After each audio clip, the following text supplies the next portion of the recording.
Over the last 6 weeks, I've been rebuilding our bathroom back up from scratch. That doesn't look particularly healthy, does it? After we found a pretty severe leak and had to rip it all out. Oh my God, look how bad this is. The floor is rotting. As a pretty amateur DIYer and someone that doesn't have much building experience or knowledge, oh, that is utterly disgusting. Rob, you need to disconnect the poo pipe. I wanted to challenge myself to renovate this entire bathroom myself. We don't want the joists to be looking like that one, which looks like it's been half eaten by a rat. Step by step and learning all of this on the job. In today's video, I want to get this bathroom 100% finished off and share with you exactly how much this cost and how much money we saved doing all of this myself. I honestly cannot believe that I built this bathroom. In the previous video, we started the reconstruction of this bathroom by relaying the floor, doing some DIY plumbing, building a shower tray base, and fixing back and replacing the rotten, damaged plasterboard. Since then, I've called the plasterer in to come and make this room look a little bit more presentable.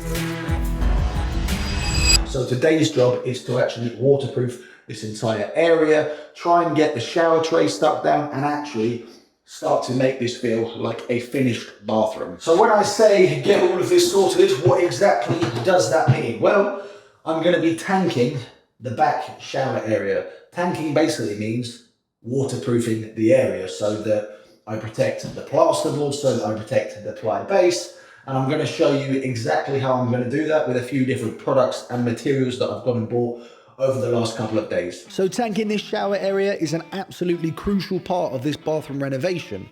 It creates a barrier against water penetration, preventing damage to the walls and floor structure, which, if you've been watching this bathroom renovation from the beginning, you'll know this is the reason we had to rip it all out and start again. Oh God. Okay, so here's the products that I'm going to use to tank all of the plasterboard. We've got some primer, which I actually don't need to use on the plasterboard, but perhaps on the bottom of here. And then we've got some BAL Waterproof 1C and also some scrim tape. So the first job is going to be to apply this scrim tape to all of the gaps here within the plasterboard. So I started off by taking the scrim tape and putting it over this joint in the plasterboard just as my initial test piece. I soon worked out pretty quickly that this stuff wasn't as sticky as I thought it would be. I might change my mind here. I think I'm going to do stuff a different way because that's not sticking particularly well. Okay, change of plan. I'm just going to paint this in the gap like that. Now I'm going to take my scrim tape. I'm just going to go like that. Then I'm going to get my brush and just go over that again to hopefully make it stick better. That's the plan anyway.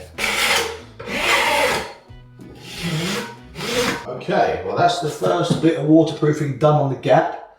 Have no fear. Like I say, once this dries, I will go over it again. Okay, so now with a new technique, which seemed to work a little bit better. This could take a lot longer than I was expecting it to. I started the process of trying to fully waterproof and tank this shower area. I'd take my brush and fill in and paint over the join or the gap. Then I'd grab some scrim tape and go over the join with that. I'd push it all down into place to make sure it was stuck properly and then go over it again with another brush of the BAL 1C. This process was then just rinse and repeat for every single gap and every single join.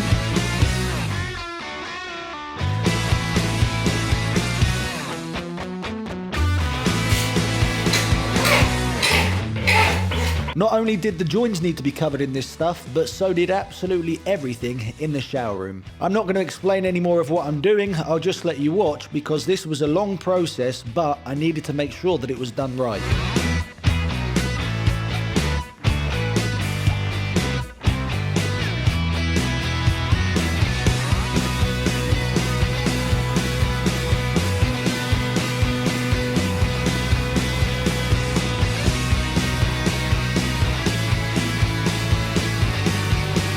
After about an hour, all of the gaps, joins and edges had been scrim taped and covered in with waterproofer, but the tanking wasn't done just yet.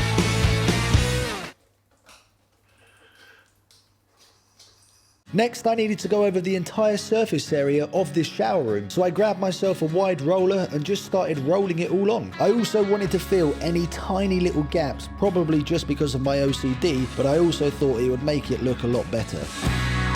This red stuff is the primer, which I needed to apply to any areas that were not plasterboard. This would then help the blue waterproofer to adhere to this material. So I applied this to the back right wall, the top of the wall, as these parts were covered in plaster. I'd then go over this again once it had dried with the blue stuff. I then needed to finish off priming and waterproofing the shower tray base that I'd built.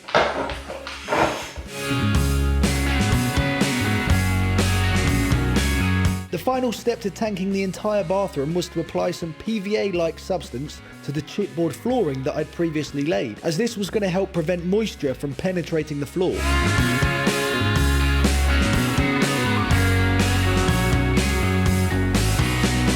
Here we have it. The shower room is now hopefully 100% waterproof. That job is done and dusted. It was extremely messy. Make sure you wear some gloves if you apply this Bow 1C waterproofer.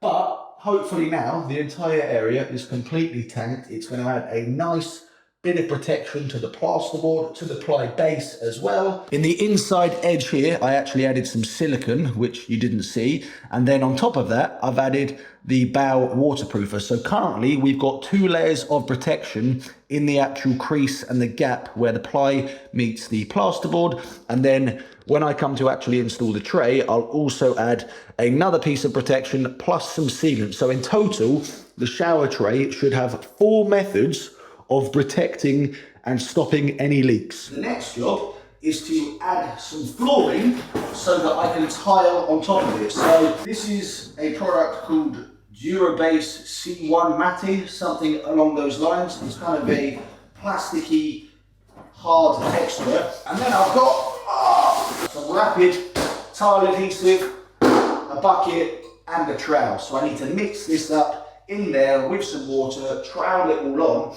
and then stick the matting down to my tile adhesive. Before I mixed up my first ever batch of tile adhesive, because let me remind you one last time that I'm completely new to all of this work. In fact, I've never done any building or renovation work like this ever. I can't wait for all of this to be over with so I can get back to normal life. Look at the state of this place. I wanted to cut up the second piece of this Durabase flooring just so that I was all ready and prepared for when it comes time to stick this down to the floor. Come on, you bastard, please fit. Right, let's do this. Time to mix up my first ever batch of tile adhesive. Oh my god, it's heavy. Add 4 parts powder to 1 part clean cold water.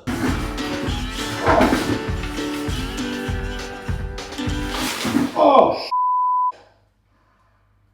that was always going to happen, wasn't it? So I started to pour in this rapid set tile adhesive, just using the instructions on the back to know exactly what kind of consistency I was looking for. Definitely need more water. After a bit of mixing, a little bit more water and more mixing, I'd soon realised that I was probably without one of the most important tools for the job. I haven't got a spatula thing, a trowel. So, I have to do this. Why did I not get myself a trowel? Oh. Don't do this at home, kids. I'm having to use a Hoover nozzle to stir this. I've got a spare one, so don't worry. I'm an idiot. Oh, why was I being tight for once? I've bought every tool I've needed for this job, but let's just start slapping it on. Oh God. I'll be honest, I don't know if this is right. I'm just gonna work in corners. At this point, I really had no idea if this was the right consistency, but Trowelgate was getting the better of me. Get a trowel next time. Okay, here goes my first time using a notched trowel. Although I was in a big mood about not having a trowel, I was actually so excited to use a notched trowel so that I could actually feel like a bricklayer or a tiler, because to me, spreading this tile adhesive all over the floor has always looked so fun. I spread it all out on the flat side of the trowel first, then after I'd done as much of an even spread as I could, I'd then turn over my notched trowel and then use the notched side to put some grooves in this tile adhesive. Right, I'm going to use this now. Let's go down, I reckon.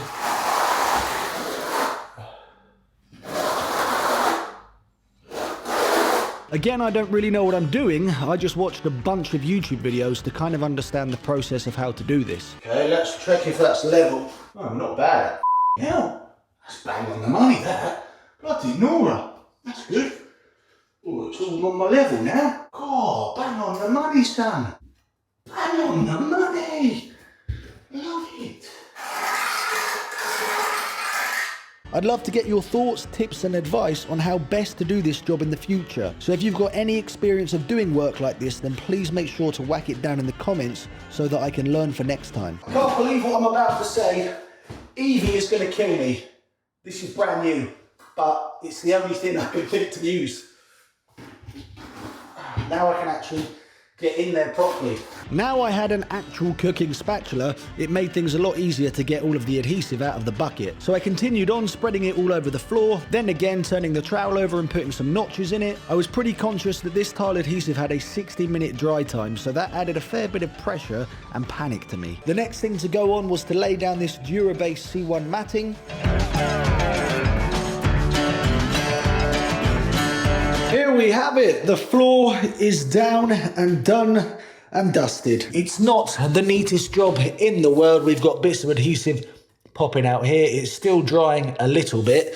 And then I tried to make this crease or this gap here where the two pieces meet as tight and as close as I possibly could. But the good thing is it's level-ish and it's nice and sturdy and strong. So the next thing I'm going to do, I can't believe I'm going to say this, I am going to install the shower tray. And I need to tell you how I'm going to do that because this strikes up a little bit of controversy on the internet. So the way I'm going to install the shower tray is actually the same way that I just installed this flooring, with tile adhesive. There are so many different methods and ways to do this. Some people use sealant. The traditional way, and what it actually says on the back of the manufacturing guide to this shower tray, is cement and sand mix. But I don't want to do that because it's messy. A lot of people say it can come loose. So I'm just going to go with tile adhesive. So you know what they say, once you do something once, you should be able to do it again, but better. That's the theory anyway, which didn't actually turn out to be a reality, and you'll see why in just a minute. Just trying to get an even spread, because I obviously want my shower tray to be level. I started to repeat the exact same process that I'd just done on the floor, but obviously this time for the actual shower tray. And then after that, it was time to attempt to back butter. Oh gosh! That is not where I want to. Oh, a duck. Oh, you twat. How the hell does it go through the flipping hole? How can I do this a tidy way? So what exactly is back buttering, you ask, and why does it need to be done? Well, according to Google, which is where I get all my information from, back buttering a tile means applying a thin layer of adhesive or mortar to the back of a tile using a trowel, ensuring a strong bond when placing it onto the substrate. Basically, it means covering the tile with adhesive to maximize its strength when you stick it down. Before I went sticking down the shower tray, there was one crucial job that thankfully I remembered to do. Just putting some sealant around the edge of the shower trap. This shower trap is going to be stuck to the underside of our shower tray, so if this doesn't stick properly, we're going to have some big leaks. After I was fairly confident of a nice big bead of sealant, the fun part could begin. That's how I'm going to do it. Oh God.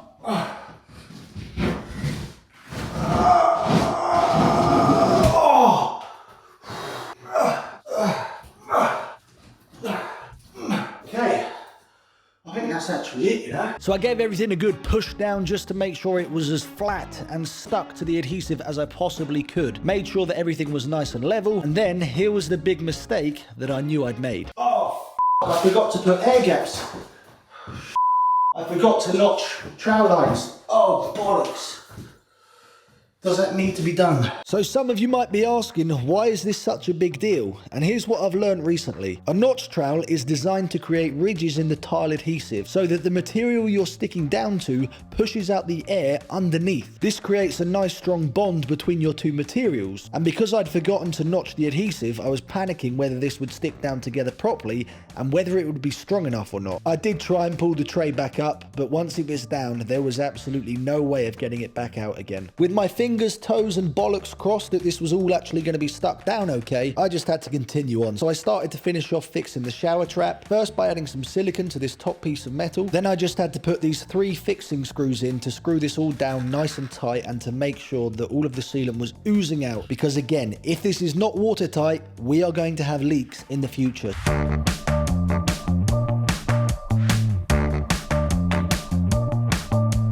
This is it. We have a bloody solid shower tray. I'm a little bit too scared to go putting too much weight through it, but honestly, this shower tray is rock bloody solid. So our next job is without doubt the most exciting job in this room. A lot of you are going to think, Will, are you tiling the shower area? The answer is no, I'm not. So welcome to what is going to be the inside of our shower. So these are, like I said, multi-panel shower panels that come in loads and loads of different textures. At the moment it's got a film on it, which is why it's a little bit shiny. Me and Evie, we went for this one because we thought it looked quite nice. And how it works is it's basically a tongue and groove system. So you've got a tongue on one side, a groove on the other side, and when you put them together, you push them together and they give a 100% tight water seal. So the first step to install these shower panels was to fix the corner trim to the inside corners of our shower. I just needed to cut these metal pieces to size and then add some sealant on the back to stick it all into place. The reason we'd gone for these bathroom wall panels instead of tiling was mainly because these are meant to be easier to install because of the tongue and groove system that they have. We also really liked all of the different designs that you could choose from and the modern feel and look that these panels give over tiling. Right, the moment of truth. The first piece. Does it fit? Does it fit? Ah, You just take the caps off. I need to take the caps off. Take two. Take two, please, baby. Oh my god. I'm pretty happy with that, I must say. We're flush against the wall there, kind of, and we are flush on the bottom. So we'll have some sealant that will go on the bottom. I'll also put some sealant in between this gap where the two pieces meet. So now we had the first piece in, the method to actually installing these panels is firstly, cut it all to size and to the correct dimensions that you need. So for this second piece, I actually had to scribe it into the wall. So I just used a piece of wood and ran that along the edge and I scribed the angle of the wall that it was going to be going against. We then had to carry it downstairs, mark out the measurements that we needed to cut, transfer this onto the board and then cut everything down to size. For this job, because I knew all of the cuts needed to be bang on and very precise, I went and bought my first ever track saw, which did make life a lot easier, but unfortunately it still didn't erase the mistakes. Warning, the following sequence contains a fair bit of swearing, so kids, cover your ears. Hopefully the scribing technique has worked and we should have a nice flush bottom with a nice flush side. I pray to the gods. Oh, what the f has happened there? What the f? We've done something, Mum. It's exactly the same as it was. Is that because we flipped it and scribed it from the other side? Yeah, because we turned it round and scribed it on the back of the board, but when it goes up, oh my God. So I couldn't believe it. We'd scribed it on the wrong side, which then meant we'd cut the wrong side. And because we'd been flipping this around and rotating it as we were moving it all downstairs, it meant that this was the wrong way round. Oh. It's pretty good, that, as well. Yeah. Yeah. Shame it's the wrong side. Bullshit. 8 bathrooms now. It's fine. Right. Let's go again. Anyway, after lots of frustration and anger, as you can see, I went downstairs, cut it again, and prayed to the bathroom gods. If there is a bathroom god out there, please make this fit. Yay. Yabba dabba doo! We got 2 panels in, fantastic. Now, I've got even more space to put my hand in and mark the inside of the niche. We're going to call it there for tonight because, yeah, it's pitch black outside and we will get this all done tomorrow. So to keep us fueled up during this entire flat renovation and mainly for that bloody bathroom renovation, which is so close to being done, of course, tonight we have got a meal from HelloFresh, specifically lemon and herb sea bass in garlic butter. And some people are going to say, Will, you're chatting rubbish. You don't even use HelloFresh. You don't have this many recipes without getting HelloFresh every single week. So how HelloFresh works, for you guys that don't know, is that every single week you will get a box exactly like this that will hopefully arrive at your front door with 3 to 5 different recipes that you've chosen on their app. They've got hundreds of different recipes to choose from low calorie to quick, easy meals, or for those home warming comfort meals that you can cook. Within the box, you will not only get the recipe cards for the meals that you've actually chosen, which is basically a step-by-step instruction guide on exactly how to cook the meal. But you'll also get all of the fresh ingredients to cook that recipe. Probably my favourite thing about it is that each recipe will come in a brown bag, some smaller, some bigger than others, but that's just the way life goes. In these bags is the exact measurements, all of the ingredients, and all of the quantities of the food that you'll need to actually create that meal.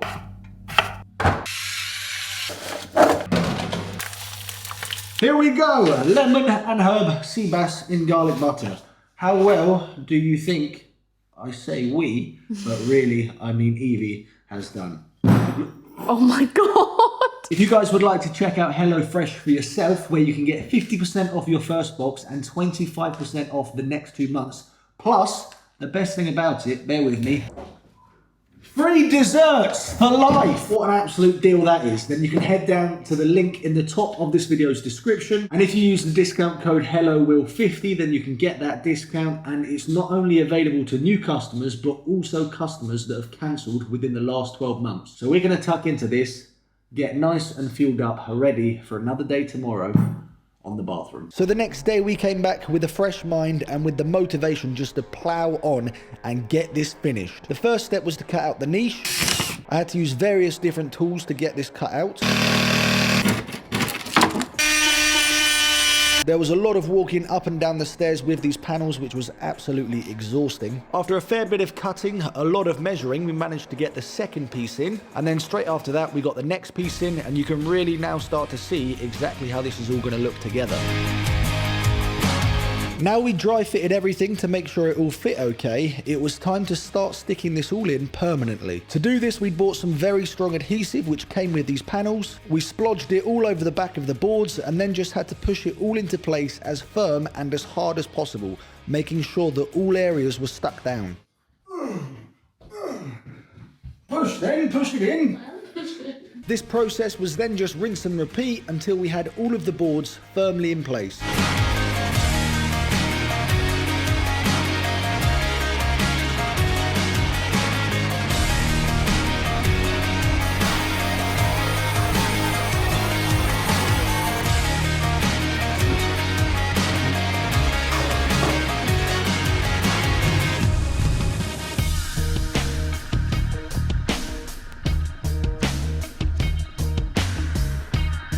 The boarding up is all done and dusted, and I've got to say, I am extremely happy with the finish on that. We've lined boards up perfectly so it's nice and flush.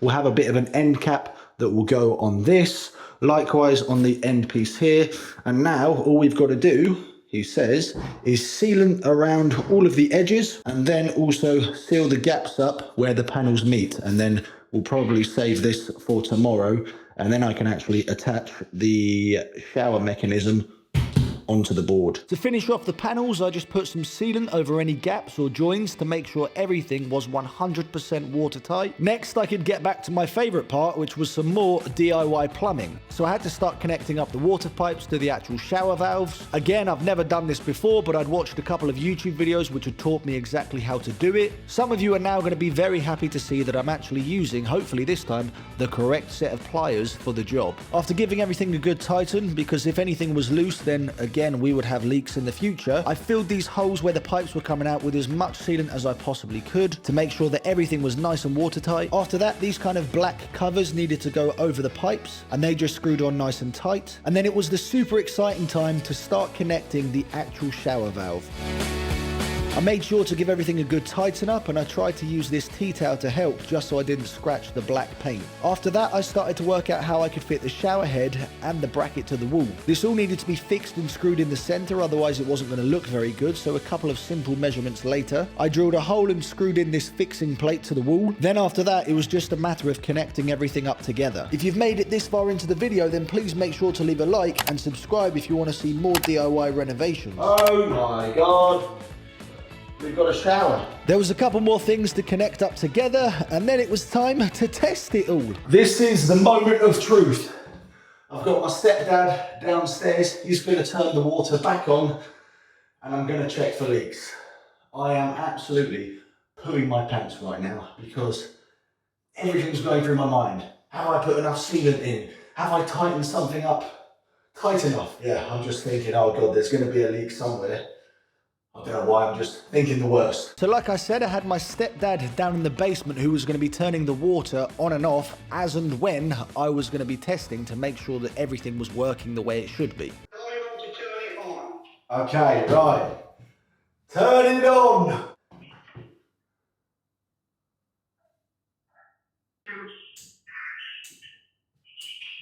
Keep going.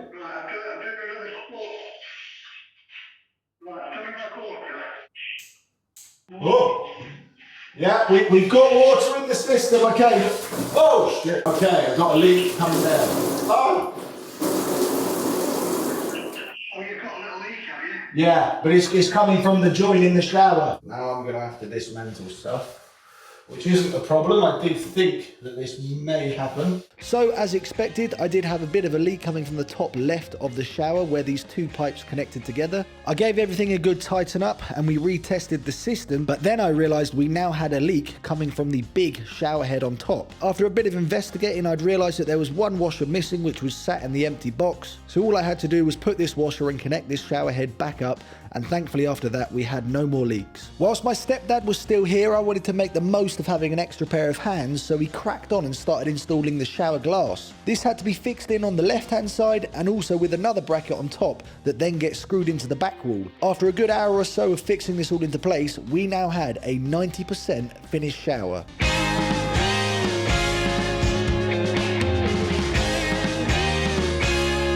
Honestly, I went to bed last night with the biggest smile on my face. However, there is more work still to be done. And the next thing I want to finish off today on this shower is to get this niche done and dusted. So I'm going to crack on with that. So there's a long story to me fitting this niche and getting it all finished off, which I'm not going to include in this video, otherwise this video is going to be way too long. So here's the short story.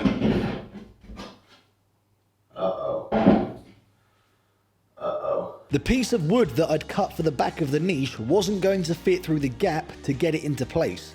And that's purely because of the way that I'd measured and cut my shower panels. And obviously there was absolutely no way of getting those back out. So I ummed and I ahed as I tried to think of the best solution to make this work, and the only thing that I could think of doing was something that I really didn't want to do. I had no choice but to cut out the hole in my niche to make it even bigger. This really wasn't a pleasant or a smooth job at all, as trying to cut this out precisely and in a neat fashion was nigh on impossible. The best method I found was using the jigsaw to cut the niche bigger, but because of the way a jigsaw blade bends and curves, it made it an absolute hash job, which I really wasn't happy with. Thankfully, my only saving grace was that I knew all of this was going to be covered up by some trim at the end. So please ignore how disgusting the edges of the niche looks right now, because it's going to look 100 times better in just a minute. So my final piece of paneling to do for the niche is this top bit. Now I've got to do something a little bit different with this, this because I'm going to have the LED strip light that is going to go at the top here. As always, slight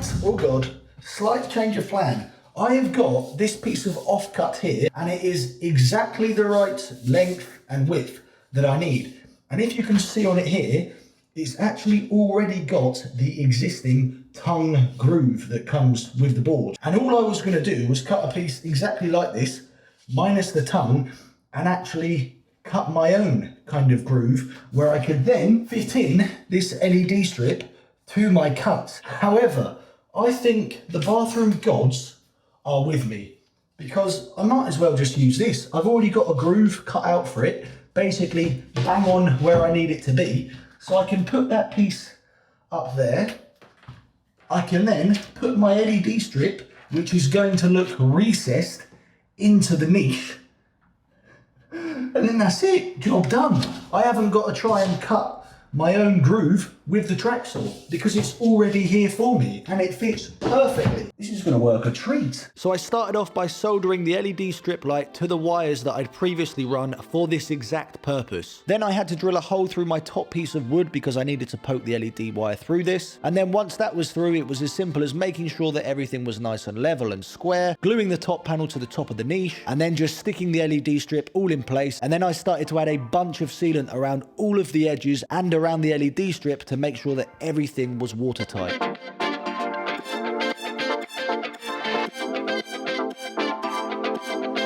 To finish off framing the outside of the niche, I went and bought some black angled PVC from Wix. I then used the miter saw to cut these miters so that all of the joins in the corners would fit perfectly. According to my calculations, it should be perfect. After this, it was just a matter of adding a bunch of sealant to the inside of my angled PVC. This is hopefully what is going to hold it all in place and again is going to stop any water from getting underneath all of this. There is no denying.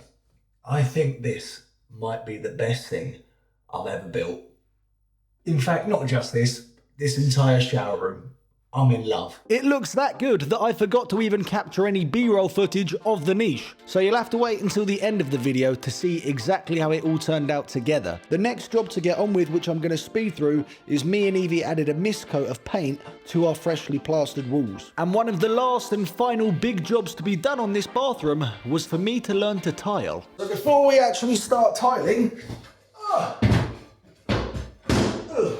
let me show you what we're actually tiling with. So these are the tiles that we've gone for. We bought them from Tops Tiles. I don't really know much more about them, to be honest with you. This is the first tile I've ever bought in my life. It is a porcelain tile and it is 30 centimeters wide, 60 centimeters long. What I'm going to do, although me and Evie did this last night, is just set out a few of the tiles in kind of the pattern and the layout that we're thinking, just so I can refresh my memory, but also show you guys what the kind of rough plan is. So these videos are definitely not a how-to video, and this section is definitely not a how-to tile, because as with everything, I'm learning all of this on the job. But I did know that to get a good understanding of how all of the tiles were going to be laid out, I needed to do something called setting out, which is basically making a plan before you start. Just to show you what we've got to actually tile. Again, I am no expert. I've just been watching lots of videos, and this is the stuff that I've bought. We've got some tile leveling system kit, which I'll show you in a minute. We've got a grout sponge, we've got a grout paddle, which I won't need for the moment. We've got some 3mm spacers so that you space the tiles 3mm evenly around so that you can then put your grout in. We've got some more tile adhesive. However, this time I've gone for a slower adhesive, which means I'm gonna have more time to actually play with it instead of it kind of just setting extremely quickly. We've then got some graphite grey grout and some colour match, sealant. So all of what you're about to watch, I had learned from watching YouTube videos myself and pinging people with a bunch of questions just to try to take in as much advice and tips before I actually started. A very important part is what I'm doing right now, which is extending and marking the center of the room so that as I tile, I can follow that line continuously. Now is the time to mix up some adhesive and just start laying, and to be honest, just see what happens. So I've got all of the equipment now, I've got the tiles ready, and I've got all of the adhesive mixed up. I'm scared. I'm very scared. The first step to tiling was to put some adhesive on the floor and to spread it all out as evenly and as level as I could. I'd then go over it with the notch side of the trowel to create some ridges in the adhesive. With these tiles being porcelain and the size that they are, they also needed to be back buttered like I did with the shower tray earlier in the video. Once I'd put a few tiles down, I could then use the self-leveling kit to make sure that all of these tiles were going to be flush together. After that, I'd put these 3mm spacers in so that my grout lines were consistent throughout. I picked up this tile cutter from Facebook Marketplace, but it was absolutely awful because it wasn't powerful or strong enough to cut these big porcelain tiles. I came back the next day as the first half of the tiles had now dried, and I started to knock out and remove the tile leveling kit. I now just had to repeat the exact same process on the second half of the room. I did find that using a grinder to cut these tiles with a nice diamond disc was so much easier than using the tile cutter.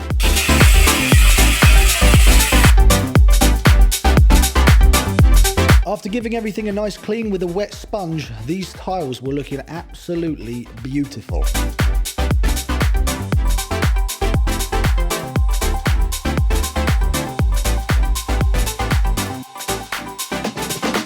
And the next job to finish these tiles off is to grout, which again, I've never done before, but I've got a grout paddle, I've got a clean bucket of water and a grout sponge, and we've got our grout. So I'm going to mix this up as per the instructions on the back. I think a 5 parts powder to 1 part clean water, give it a mix and start grouting.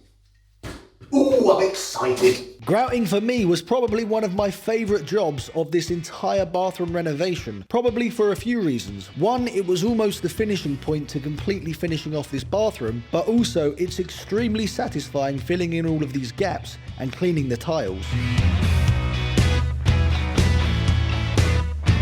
After 2 days of tiling and a fresh new lick of paint, this bathroom had had a complete makeover. And now we were on to the final touches to really transform this space. Wow. Whoa. We started to fix the brackets that hold the toilet to the floor, then we connected the water pipe which fills up the toilet. Is it filling up? Yeah! Is anything leaking? I don't know. Where are we going to leak from? I stopped, I got scared. Oh my god, we got water in the system, this is amazing. Next, we just had to start putting the toilet all together by fixing it to the floor, building the cistern and putting the lid for that on, and then just screwing down and fixing the toilet seat. We now have an all singing, all dancing, functioning toilet. The last few steps was to fix the vanity unit to the wall, as well as finish off doing all of the plumbing for the sink waste. It's getting warm. We've got hot water. And last but not least, one of the final steps was to connect up and fix the towel radiator.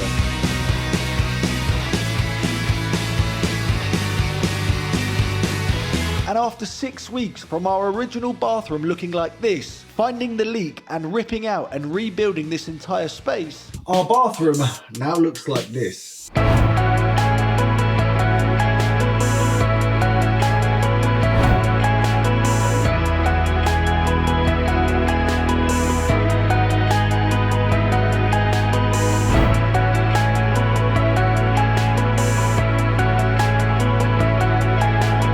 So there is no doubt that this is the best thing that I've ever achieved so far in my life. And I know to a lot of people that sounds overly dramatic, but genuinely, when I started the demolition and the rebuild of this, I had no idea whatsoever what I was doing. But I had a vision in my head and I was so eager to learn and to use this bathroom as one hell of an experience just to keep getting better at doing DIY. And I think it's safe to say that it paid off because I am so proud of how this has turned out. There's so many little details that I haven't been able to show in the video, otherwise the video would just be way too long. But you know, we've got the vanity unit with the LED mirror on the back there. We've got the towel radiator, which I moved from behind the door over to here. So now if you have a look here, the door can open and close the entire way. And then, of course, we completely ripped and stripped out the bathtub that was here. And we have just got a beautiful shower with this amazing looking multi-panel on the back. And then, of course, probably one of my favorite things, the niche. So of course the big question is going to be, how much did this bathroom renovation actually cost us? And I think it's important to note, how much would it have cost us if we had this professionally done? Now, we didn't actually get any exact quotes to have this bathroom done by a professional company, because to be honest, when I saw the issue and the leak, I really saw it as an opportunity to challenge myself and for me to give it all a go. And from the rough kind of understanding of how much bathrooms cost and from speaking to various different people, I think if we had had this bathroom done by a professional, it would have cost us between £8,000 to £10,000. Look at that. A working toilet. Now, of course, we didn't pay that amount of money whatsoever. This entire bathroom renovation cost us £3,000. So we saved a hell of a lot of money doing it ourselves. It obviously took twice the amount of time, one because of filming and two because of learning all of this on the job. But I cannot thank you guys enough for all of your support, all of your tips, all of your advice along the entire way of this renovation. And of course, the actual flat renovation isn't done just yet. As always, guys, if you enjoyed this video and you enjoyed the bathroom renovation, please make sure to give this video a like, make sure to subscribe, and I'll catch you in the next video where we're going to finish off the last room.